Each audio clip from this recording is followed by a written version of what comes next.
भड़काऊ भाषण यानी हेट स्पीच के लिए जाने जाने वाला टी राजा सिंह के ऊपर मीरा रोड पुलिस स्टेशन में एक एफआईआर दर्ज हुआ है।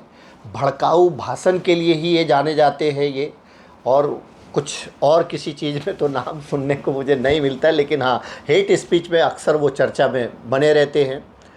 मीरा रोड में एक इंसिडेंट हुआ था 21 तारीख को, जिसमें एक महिला को चोट लगी थी और उसके लिए टी राजा सिंह, उसके इंसाफ के लिए, उसके आवाज़ के लिए टी राजा सिंह हैदराबाद से चल करके मीरा रोड आए।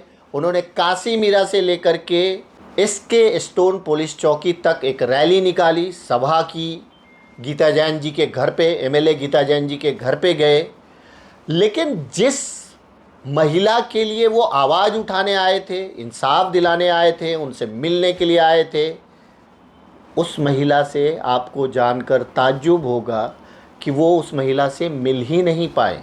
इवन एक वीडियो मैं देख रहा था उस महिला का, किसी चैनल को उसने इंटरव्यू दिया था, जिसमें वो ये कह रही थी कि गीता जैन के बंगले के बाहर वो पूरे दिन खड़ी रही कि एक झलक राजा सिंह का देखने को मिल जाए, उनसे मिलने को मिल जाए, लेकिन टी राजा सिंह से उनकी मुलाकात नहीं हो पाई।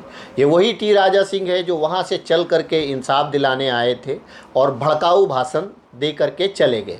इनका मकसद इंसाफ दिलाना, मुझे नहीं लगता कि इनका मकसद इंसाफ दिलाना या फिर सही मायने में आवाज़ उठाना होता है।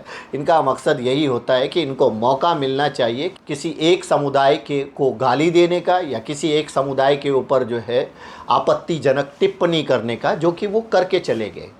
उनके जाने के बाद कुछ लोगों ने इस बात की डिमांड की थी कि टी राजा सिंह के ऊपर एफआईआर दर्ज होना चाहिए और साथ ही साथ मीरा भाईंदर की एमएलए गीता जैन के ऊपर भी एफआईआर होनी चाहिए।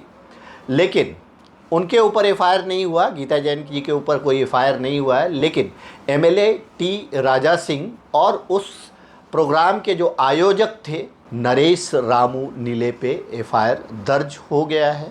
एफआईआर की धारा कुछ इस तरह से है, 153A, 295A और कुछ अन्य 34 वगैरह सेक्शन के तहत ये मामला दर्ज हुआ है।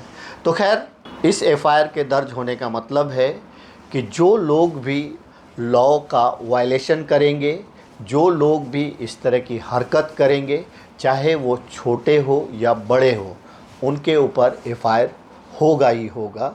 तो दोस्तों, ये था टी राजा सिंह के बारे में अपडेट। अंत में इतना ही कहेंगे, आप सब अपना ख्याल रखें, एक दूसरे को दुआओं में याद रखें। Thank you so much.